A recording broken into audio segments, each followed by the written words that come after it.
O Vasco faz os últimos ajustes para a grande estreia no Campeonato Brasileiro. No sábado, a equipe fez um jogo-treino contra o Boa Vista e venceu por 2-1 com gols de Sforza e Payet. Mas o destaque não foi só a vitória, e sim a volta de Adson por um jogo inteiro. Essa foi a primeira vez que o atacante foi a campo após 7 meses.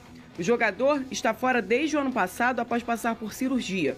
A previsão era de que Adson retornasse no final de 2024, porém ele teve complicações na recuperação.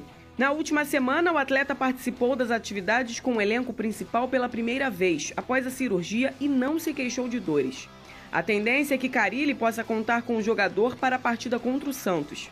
Até agora, o técnico fez 2 jogos-treino para preparar a equipe para o Brasileirão. Além do campeonato, o Vasco terá a Sul-Americana e a Copa do Brasil para brigar por títulos na temporada. Pelo Brasileiro, a estreia será em casa, para quem sabe começar com o pé direito. Muito bem, o Lucas Pedrosa e o Adson, 7 meses depois, tudo ok? Sim, o Adson teve um problema na tíbia no ano passado, né? A expectativa era que em janeiro ele já tivesse à disposição, mas ele sentiu o incômodo da placa que ele colocou para correção do problema na tíbia e isso atrasou a recuperação dele e ele obviamente voltou aí com a equipe, está um pouquinho mais forte, inclusive fisicamente, claro que ainda não está no seu 100%, jogou 15 minutos, depois jogou mais 15 minutos para poder se adaptar e a tendência é que ele tenha alguns minutos na partida contra o Santos no próximo domingo em São Januário, a estreia do Vasco. O Vasco vem atuando com um time titular, digamos assim, com mudanças inclusive no seu meio campo. Ele tem usado, no caso foi o Daniel Fusato, porque o Léo Jardim sentiu dores no joelho, mas ele não deve ser o problema para a partida contra o Santos. Isso contra o Boa Vista, exato, né? Esse último jogo aí.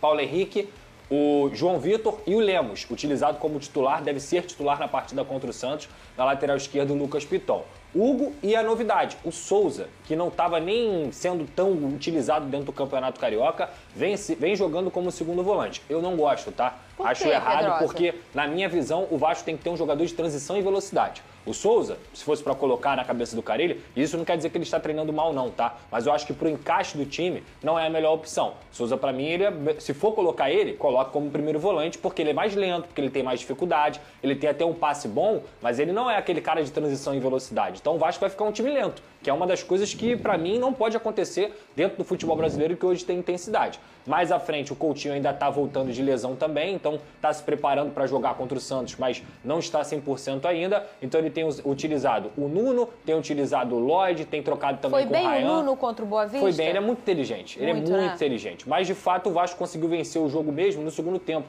Quando o Sforza, que também tem treinado bem, inclusive até dando a volta por cima no Vasco, porque ele era um jogador descartado, jogador que o Vasco estava tentando negociar e que não descarta a negociação, mas ele tem voltado a treinar muito bem.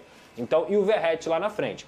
Os jogos treino, Fernando, para mim são só testes mesmo, não serve para muita coisa, assim, é mais para você preparar a equipe, porque a motivação de quem vai jogar contra o Vasco é totalmente diferente dos próprios jogadores vascaínos. Mas é interessante. É interessante. E só uma informação que é muito importante a gente dar aqui também, que o Ryan está acertando já a sua renovação, vai ser um contrato até o fim de 2026 com o Vasco da Gama, ele que tinha contrato até o fim de 2025, mas a tendência, a grande chance, é muito provável que aconteça já uma venda do Ryan no meio do ano, que é a bola da vez para ser vendido, não só pelo Vasco da Gama, que precisa de dinheiro em caixa, está dentro do orçamento, mas também pelo próprio Ryan, que tem vontade de jogar no futebol europeu. Não é ele que o John é apaixonado? É ele. Inclusive teve proposta, mas o negócio não andou. O John Textor é apaixonado pelo Ryan. Qual foi? Era o Mateuzinho também que ele era apaixonado, foi do Corinthians. Né? O Wesley também, ele falou do Wesley. Ele falou do Wesley também. Muito bem. Meu Deus.